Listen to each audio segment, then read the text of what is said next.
Earlier in this unit, we talked about exponential growth. And the thing that is unique about exponential growth is that the growth rate is proportional to the current amount of whatever it is that we are talking about. It has that K value, which is our constant of proportionality.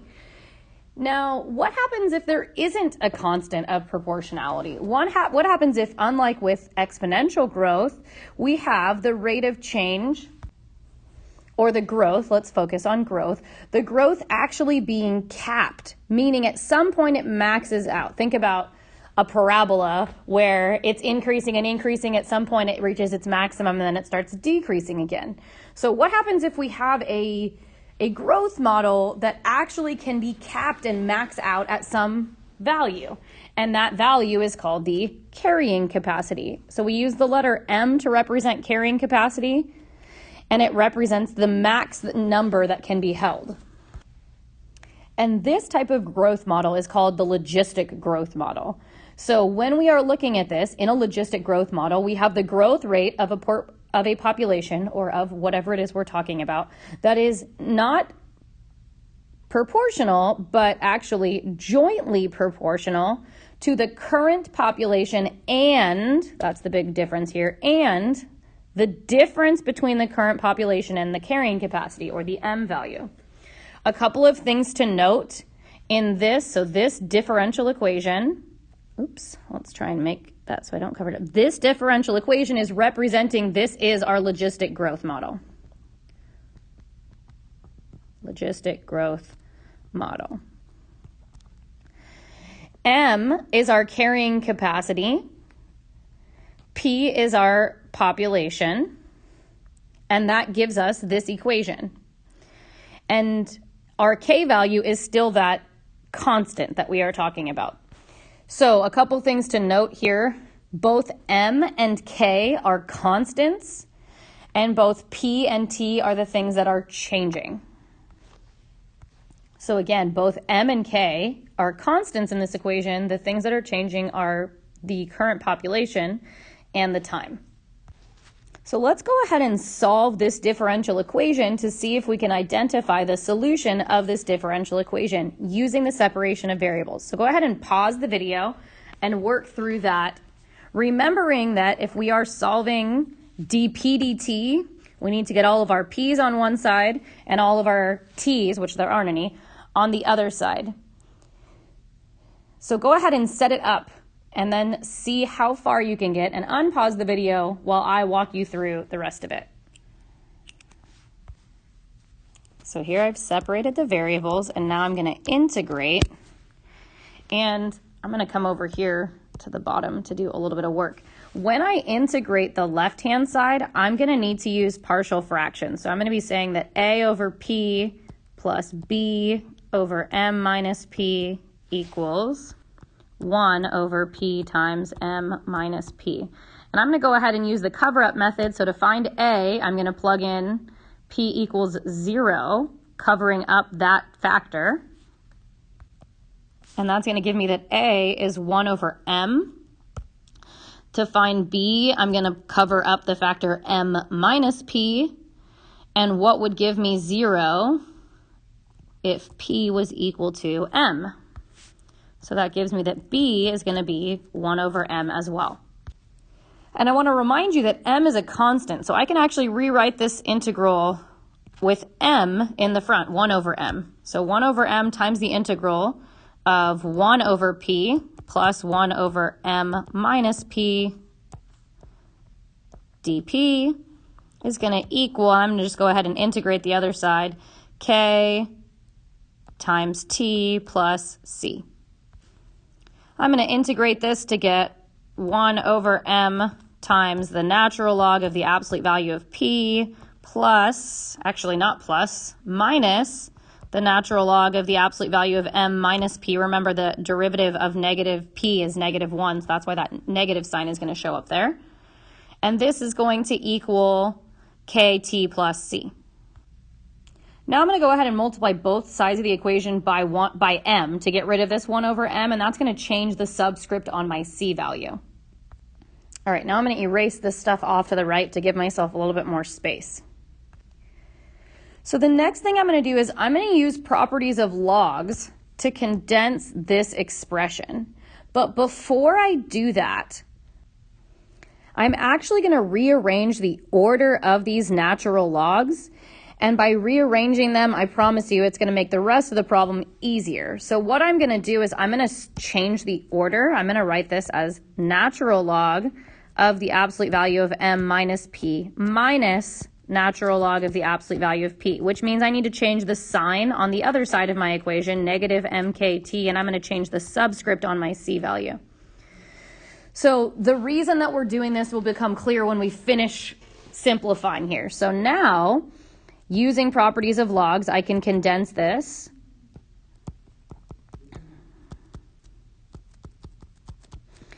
And then I can raise both sides, e to the power of both sides. I'm also going to drop the absolute value here since I'm changing my constant. So I'm now here. My ultimate goal is to solve for p, so I'm going to break this fraction up into two fractions, m over p minus 1.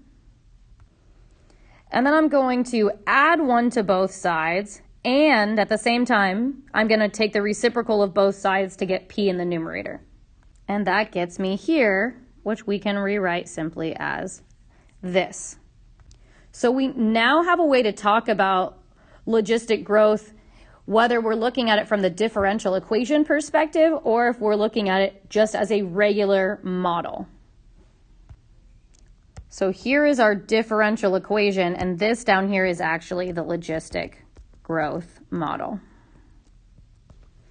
Now for the rest of this section of notes for 6.5, we're just going to be looking at examples, seeing how these two relate together and how we can use them to solve an application problem. So here's our first example. A national park is capable of supporting no more than 100 grizzly bears. We model the equation with a logistic differential equation with k equals 0.001. Note that the time is in years. So no more than 100 grizzly bears, that's going to be our carrying capacity, and we're given our k value. So we can say that the differential equation, dp dt, is going to be 0.001p times 100 minus p. And we can leave it just like that. Part B says write the function describing the population's growth. So write the function meaning actually find the p of t function. Since we're not given an initial condition, we're going to have this function is still going to be, it's still going to have a c in it. So p of t is going to equal the carrying capacity, which is 100, over 1 plus c, again, because they have not given us, we were not given an initial condition to find out what c is. So 1 plus c times e to the negative 0.001 times 100, or you could actually multiply that out, times t. Part C, there are two solutions sketched in the slope field for the differential equation. In one case, there are 150 bears when the park opens, meaning the initial condition is 150. And in the other case, there are 10 bears. Label each. So 150 bears, meaning that y-intercept when time is 0 is going to be at 150. So that's going to be this one. So this is the 150 bears. And the 10 bears is going to be this one down here. 10 bears. And what's cool about this graph is you can see both of these, both of these equations, one of them is growing and one of them is decaying, and that's because the carrying capacity is 100, so if I started with 150, we're going to be decaying till we get down to that number 100. Similarly, if I started with 10, this can grow until it gets to 100. So that's what that sort of asymptote looking line is right there. That's not obviously drawn that way, but they're both converging towards 100. Part D says, sketch a solution to the slope field if it opened with 60 bears. So 60 starting here, that solution is going to look like that. And then another with 170. So 170 up here, going to look something like that.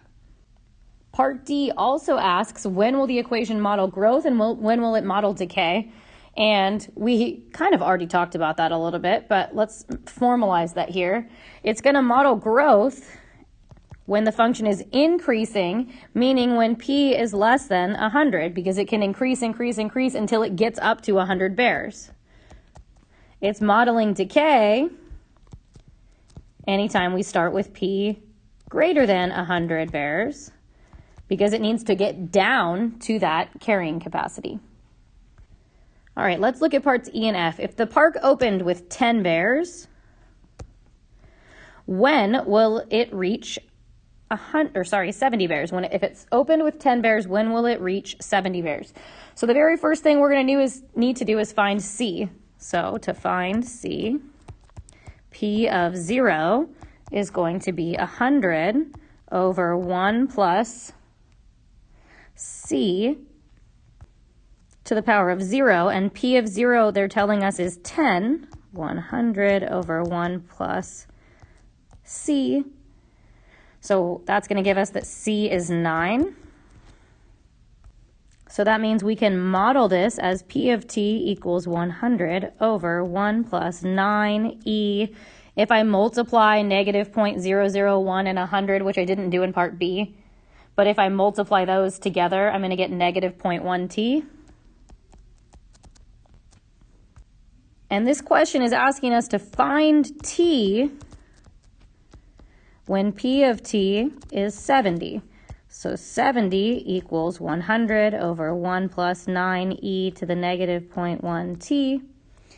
This is going to involve a little algebra 2 action here. So we can reciprocate both sides of the equation. So that's going to give us 1 over 70 equals 1 plus 9e to the negative 0.1t over 100.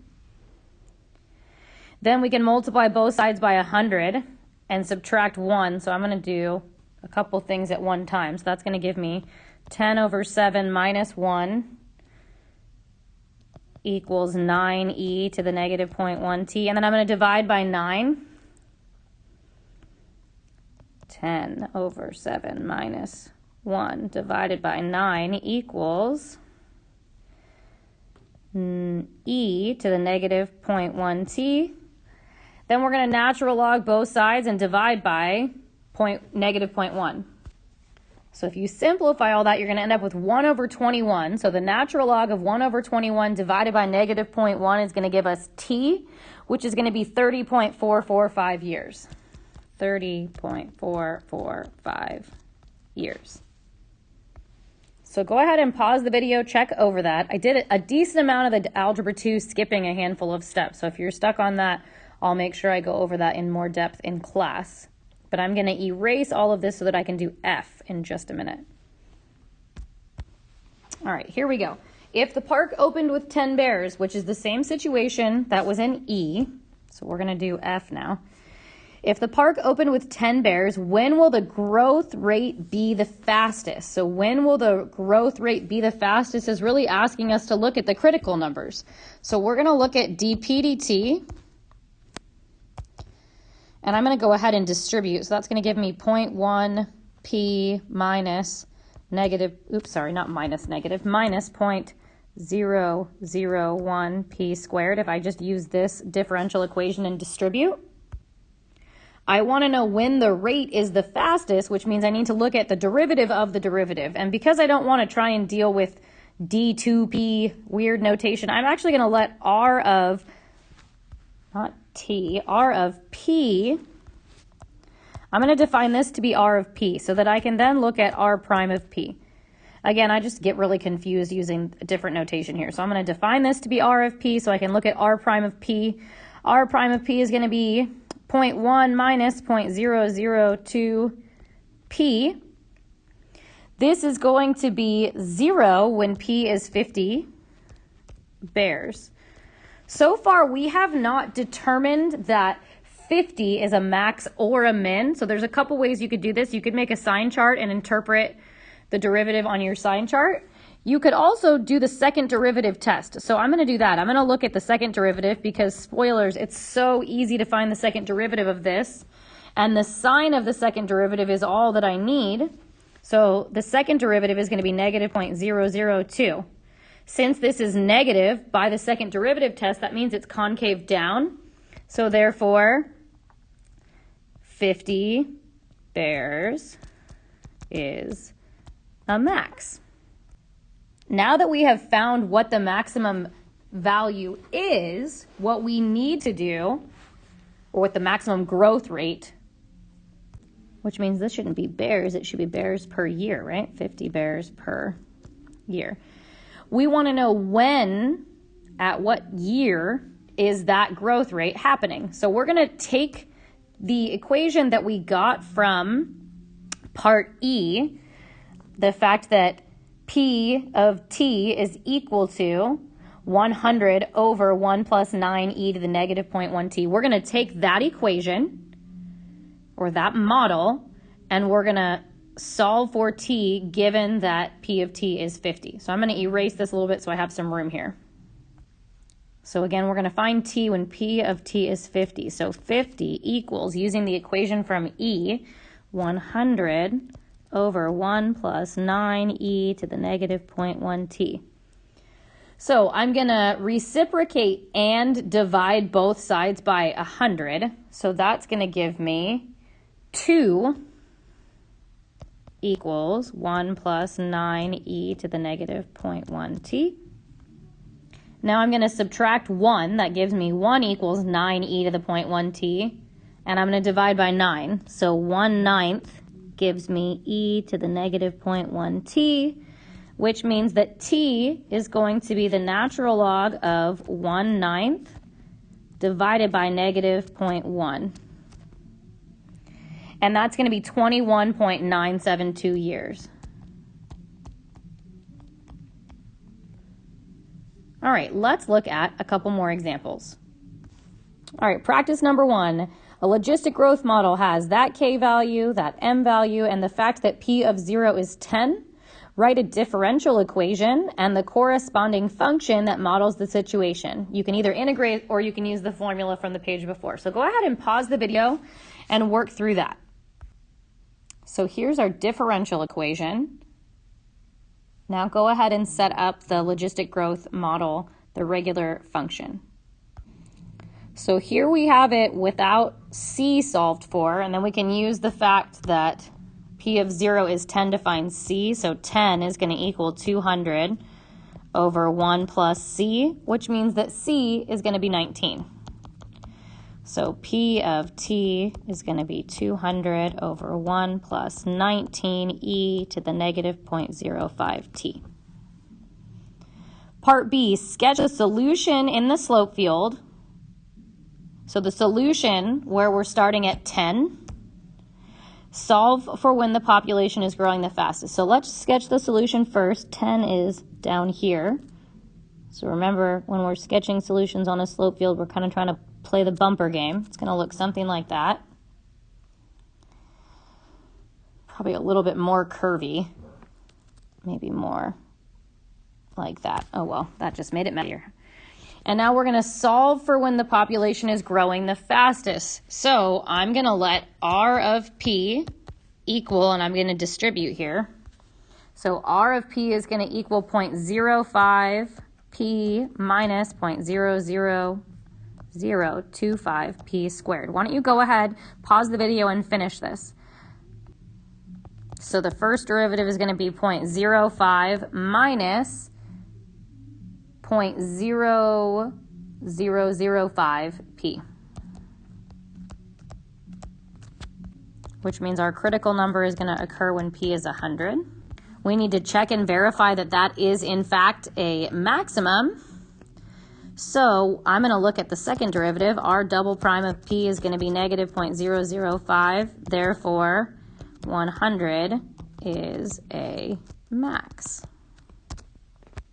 We're now being asked to solve for when that population is growing the fastest.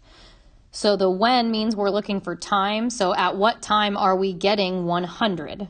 So I'm going to go ahead and erase this section. So pause the video if you're not ready for that. I'm going to go ahead and erase this section and then set it up to solve for time. Okay, so here's my setup.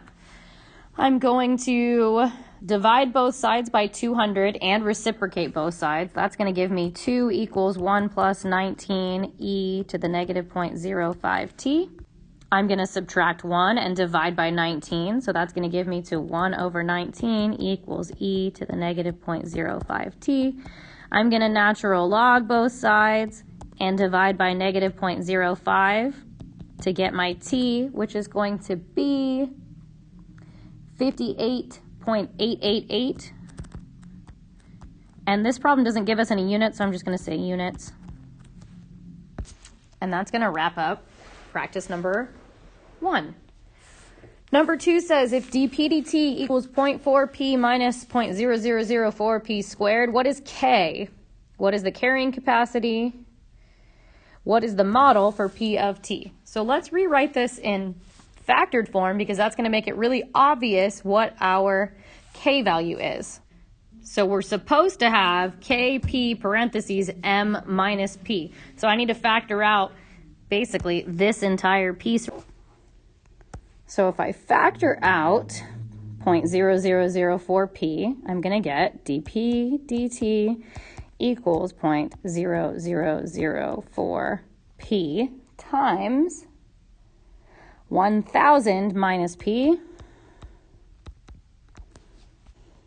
which means that k is 0.0004, and my carrying capacity, which is m, is 1,000. And then it says to write the model, and since it doesn't give us an initial condition, we're still going to have c in our model. So our model is 1,000 over 1 plus c e to the 0.0004 times 1,000 is just going to give me negative 0.4 t is going to be my model. All right, let's look at the next example. A 2,000-gallon tank can support up to 150 guppies. 6 guppies are introduced into the tank. The growth rate can be modeled using that differential equation, or time is measured in weeks. Part A, determine the model for P of T, and Part B, how long until the guppy population will be 112. So go ahead and pause the video and try and work through this on your own. So here is our model. The carrying capacity is 150, so 150 over 1 plus C times E, and then we're going to multiply our carrying capacity 150 times our K value, which is right here, to get negative 0.225 T. We are given the initial condition 0, 6, so we can use that to solve for C, which is going to give us that C is 24. So we can rewrite this equation. I'm going to just erase and put 24 here. So there's our model for P of T. So now we're going to look for the time when P is 112. So P of T equals 112. So we're going to say 112 equals 150 over 1 plus 24 e to the negative 0.225 t. Then we're going to do some algebra 2 to solve this. So I'm going to divide by 150 and reciprocate and subtract 1. I'm going to do that all at the same time. I think you can handle that. So that's going to give me 150 over 112 minus 1 is going to equal e to the negative 0.225 t. Then we can natural log both sides and divide by negative 0.225 to find our t. So the natural log of 150 over 112 minus 1, all of that is going to be divided by negative 0.225. And I'm sorry, I'm totally out of space. This is going to give us that t is going to equal 18.929. And what are we talking about here? Weeks. All right, go ahead and pause the video. Make sure you worked through that. Obviously, you may need to show more steps than I showed, and that's okay. For this very last question, you are going to need a graphing calculator. The amount of food placed into a biology lab enclosure can support no more than 200 fruit flies. So there's our M. A biologist releases 25 fruit flies into the enclosure. So there's our initial condition, 0, 25.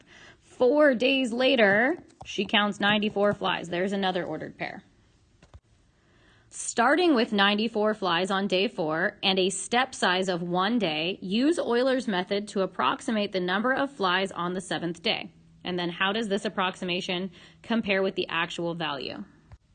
So since we're going to use Euler's method, let's go ahead and set up the table in order to do that. All right, so here's our table. We're going to start with 494. But in order to do this, we first need to find our actual function for P of t, and we can do that using the initial condition of 0, 25. So P of t is going to equal 200 over 1 plus CE to the negative 200. Now we know that this is going to be negative 200, but we don't know what k is. We know that t in this instant is 0, but for right now I'm going to put kt. P of 0 is 25, so 25 is going to equal 200 over 1 plus c, which means that c is going to be 7. So let's rewrite our function. So now I have P of t equals 200 over 1 plus 7 e to the negative 200 kt. So the next thing I need to find is k, and I can find k using the point 494. So I'm going to go ahead and erase this and find k using that ordered pair. Why don't you go ahead and pause the video and do the same? So through all of that, we're going to get that k equals 0.00228. The other thing that we're going to need for using Euler's method is we're going to need dp/dt. So I'm going to go ahead and rewrite P of t using all of that information and simplifying that exponent. And then I'm going to go ahead and write dp/dt, which is going to be equal to kp times the quantity m minus p, which in this case is going to be 0.00228x, or p, times 200 minus p. So what I want you to do right now is I want you to set y1 in your graphing calculator equal to P of t and y2 in your graphing calculator equal to dp/dt, and type in each of those functions. Pause the video while you do that. Once you have those in, hit second graph so that you go into the table function. Make sure you're able to input x values and go ahead and type in 94. That's going to give you the value of dp/dt that we're curious about. And if you see, that's going to, so you're looking for the y2 value, that's going to give you 22.718. Then you can calculate your delta p, which is going to be exactly the same, right? Because we're just multiplying it by delta t, which is 1. Then you're going to add that back to your original P of t value to get 116.718. So now on your graphing calculator, you're going to type in this value. You're going to type in x equals 116.718, and you're going to see what y2 says, and that's going to give you 22.163. You're going to add that back to your P of t value to get your new value, and you're going to continue the process until you fill in your table all the way. And I'm going to go ahead and paste my table in all the way since this video is getting long. So here is my filled in table. Remember, you're actually typing your P of t values in for x, and you're looking at y2, which is your dp/dt, to get those values. So we were asked to approximate the number of flies on the 7th day, which is that value that's circled, 158.234 is the approximation. And then to find the actual value of the function, you can just type 7 in for your x value and see what you get in your table. When you type 7 in, you get that y1 is 155.132 in comparison to 158.234. And that's a pretty good approximation considering all of the factors. All right, to wrap up 6.5, we talked about the differential equation for logistic growth and the logistic growth model. Looking forward to supporting you on this in class. Thanks for listening.